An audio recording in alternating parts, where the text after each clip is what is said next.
Hey guys, it's Mount Walk, and today we're going to be talking a little bit about more pre-modern stuff, more pre-modern decks.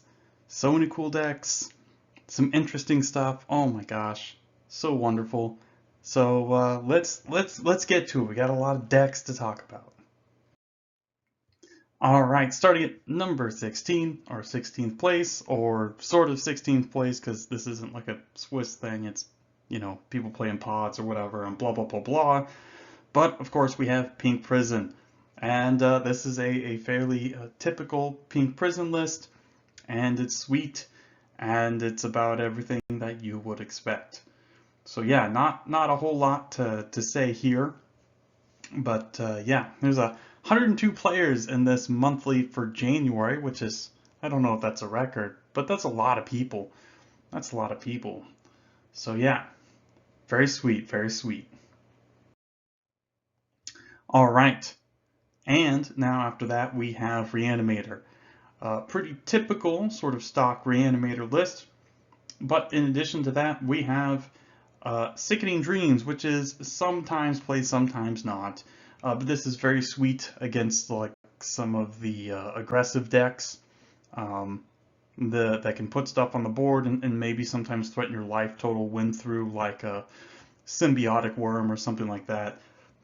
So you can wipe the board and then deal a bunch of damage, put them, soften them up a little bit, and then get your big fatty of whatever into play and go from there. So yeah, Sickening Dreams, very good, very sweet card. Definitely pretty interesting and a pretty good card against a lot of decks. Um, and I guess you could even use it as like a sort of Ursat's burn spell, late in the game when if you really need to finish them off. You can just discard a bunch of random junk to it, extra lands, random things like, therapies and careful studies, whatever that you don't need. So yeah, pretty sweet card. All right, and now we have full English breakfast, sort of. This is got some extra stuff in it, and that extra stuff, of course, would be the veteran explorer sort of thing, just jammed in there. Of course, that would be a part of the Nick Fit deck in Legacy. Obviously, the synergies of like veteran explorer plus like sack outlet, typically something like Cabal therapy, and then because the Nick Fit decks are typically tend to play more basics. They're built around breaking the synergy, or excuse me, breaking the symmetry and getting more big things into play or whatever. But in this deck, it's mostly just for ramping out more mana, disrupting your opponent, so you can get more survival activations, or I guess you can even color fix too, right? Because you still have swamp and islands in the deck, so pretty interesting. Be interested to know how well this deck felt or whatnot. But other than that, it's a FEB deck more or less. And I do like the duress in the sideboard. Duress is very sweet. It's obviously very good with Cabal Therapy, good against other combo and control decks. So yeah, definitely a card I'm a big fan of. So yeah, good stuff here. Pretty interesting list. All right, and now we have goblins. This is a fairly typical goblins list. Again, they're all mostly going to look similar. There's about 3 to 4 flex slots depending on how many tutor targets and non-goblin spells you want to play. But yeah, we got a fairly typical list. A couple problems here though. Not playing 24 lands is, again, I mean, this is non-negotiable. Like, you just can't. This deck will lose to itself if it doesn't draw, more lands each turn, because deck plays a bunch of 3, 4, and 5 drops and being like, well, I'll just have my Goblin War Chief, which is definitely not a removal magnet, live, and I'll just cast all my expensive spells that way. This is not a good not a good strategy. So yeah, so again, 24 lands, very important. Mossfire Valley, which is the Odyssey filter land, not very good here. Again, we just got to accept that we're going to lose points versus aggressive decks or Sly, but just play the City of Brass. I mean, this will help you cast your sideboard cards easier. It'll still cast your Lackey on turn 1. I mean, it's let's just stop messing around. This card's just too awkward. Not a fan of it. And of course, I'm not a big fan of Call of the Claw. This card is very telegraphed. It's fairly easy to play around. Like, you have cards in your hand. You know, when you have 3 mana untapped, it's like, I wonder what's going to happen. It's like as obvious as Collected Company. So, not a huge fan of Call of the Claw. It doesn't solve the issues of something like Humility, which is a big problem for the deck. So I'd rather just play, you know, well, this deck already plays 4 Naturalize, but yeah, I'm not going to be boarding in stuff like Call of the Claw. It's kind of awkward. So I don't like this card in this deck. Of course, I've said that before, but Compost is sweet. Very good against black decks. So yeah, there you go. Okay, and of course we have a typical Draco Explosion. Um, yeah, this is Draco Explosion, plays a bunch of dorks. So you explode them with Draco, and then you can finish off the game with something like Lightning Bolt or random dorks, things like that. But yeah, typical sort of red-black controls, or red-black aggro control kind of thing, or aggro combo kind of thing. So yeah, pretty sweet deck, but nothing too weird here. All right, and this is mostly a typical slot list. The only weird part, of course, would be the meltdown, which I'm not sure why it's just not like an overload or another shattering pulse or something. There's not a ton of like super cheap artifacts all over the place, and of course this also hits your own curse scrolls, so I'm not exactly sure what the point of meltdown was or what they were expecting. I'm blanking on what its purpose could be. I mean, because the artifact-centric decks, they play like, you know, 2, 3, and 4 mana cards. I mean, obviously Sphere Resistance would make this cost even more. So I'm not exactly sure what the purpose is, but oh well. So yeah, there you go. All right, and now we have Survival Elves, and this is Survival Elves, and it's about everything you would expect. So yeah, nothing too weird here. Just the same stuff we began to expect from this archetype, and yeah, there you go. Oh my gosh, it is Survival Elves again, although this one has snow-covered forests, which I'm pretty sure the last one didn't, I think. But oh, this one has a Simoon, right? That's pretty techy. Obviously, it's very good in the mirror. Simoon is the card from Invasion, but was originally printed in Visions, and it's red and a green, and you cast it, and it deals 1 damage to each creature your opponents control. So this was a card that saw a lot of play in like Fires, you know, back in the day for like the mirror, things like that. Pretty sweet card, but that looks like to be the only wonky thing here. So yeah, there you go.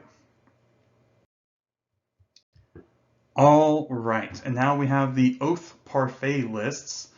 This one's really leaning hard into the extra color kind of stuff because we have Archaeological Dig, which is definitely a pretty sweet card.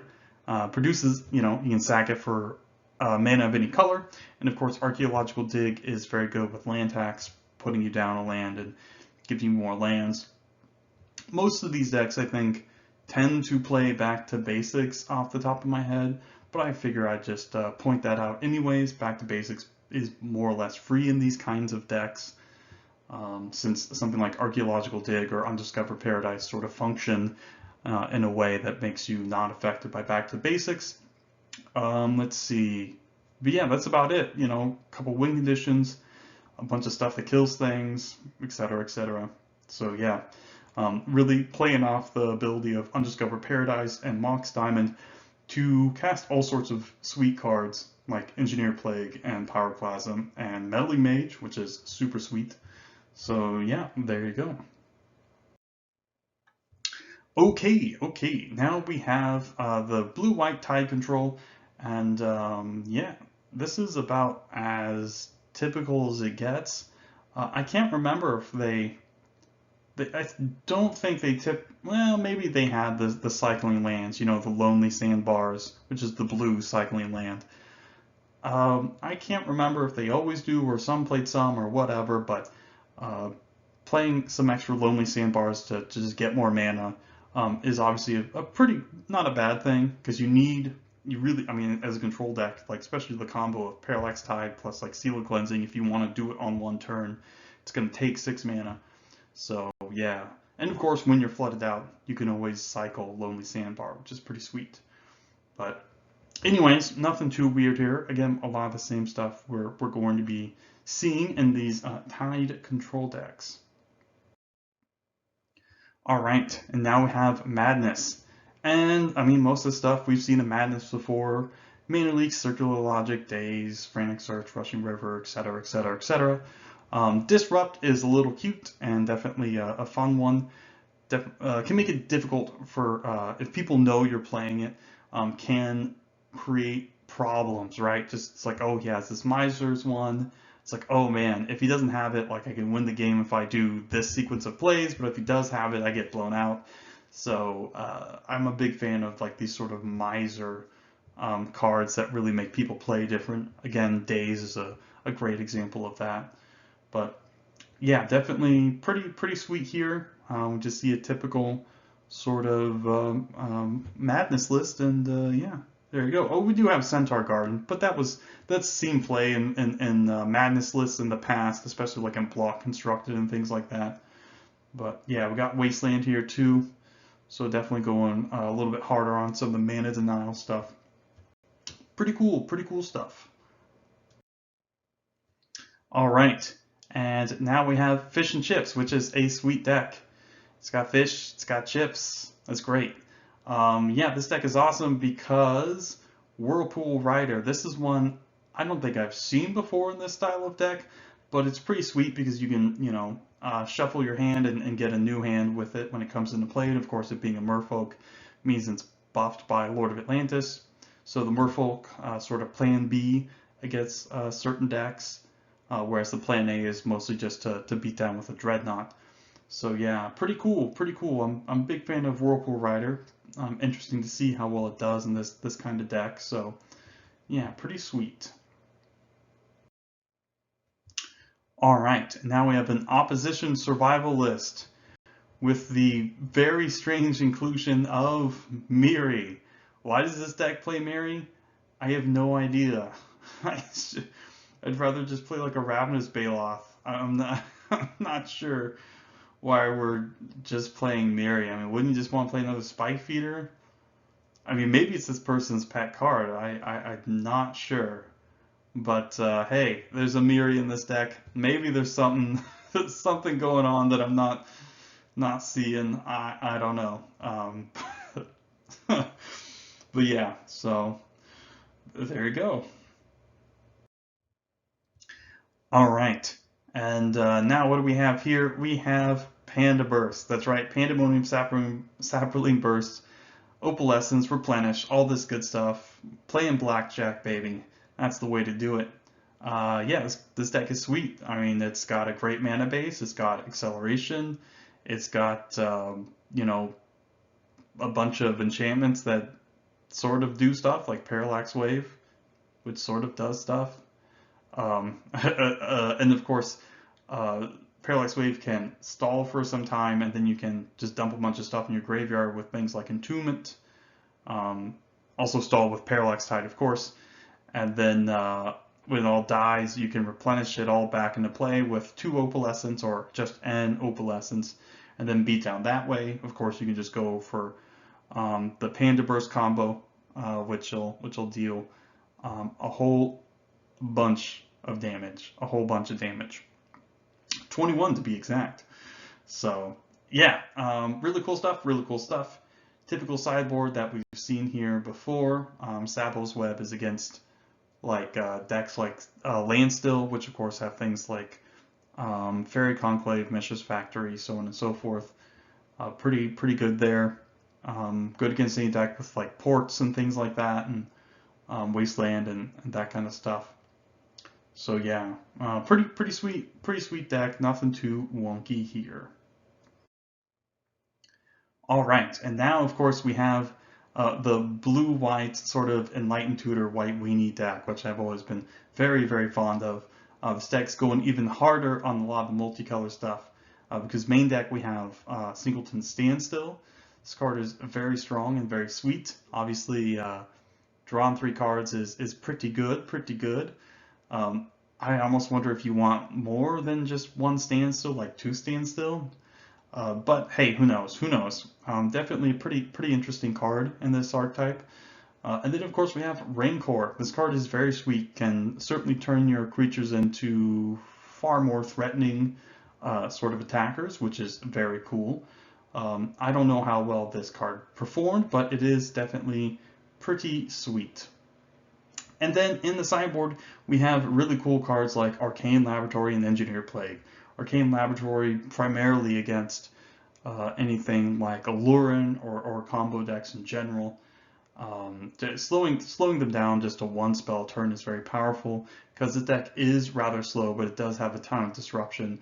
So you can kind of, you know, if it's just a tit for tat thing, you should be able to come out on top of that. And then E-Plague, of course, good against elves and goblins and zombies and all sorts of other merfolk too, right? Obviously, good against merfolk as well. And of course, it's very good against the Devourer decks, because Devourer is just a 1/1 if you can believe it. So you can aim Phyrexian with Engineer Plague, which is rather funny. And of course, in first place, we have Elves, just doing elf stuff. Nothing too wonky here. Definitely a very sweet deck, very powerful deck, and yeah, did pretty good. So yeah, nothing too weird here. This is what we see in pretty much every elf deck: survival, Tanglewire, a bunch of elves, some tutor targets. Yeah, there you go. Go to town. Definitely is definitely the best Cradle deck, I think. Whereas some of the other Cradle decks or survival decks are a little bit dirtier. This one's far more explosive, which can, you know, create some pretty sweet, powerful turns, especially with the haste from anger. So yeah, there you go. But yeah, that's it, guys. Just another sweet monthly, you know, pre-modern online monthly thing. This one was for January, right? January, yeah. And yeah, there we go. So that's pretty cool, pretty sweet. And yeah, so I think that's pretty much it for today. Not a ton of spice, just a bunch of interesting, cool decks. And yeah, so thanks for stopping by, guys, and have a great day.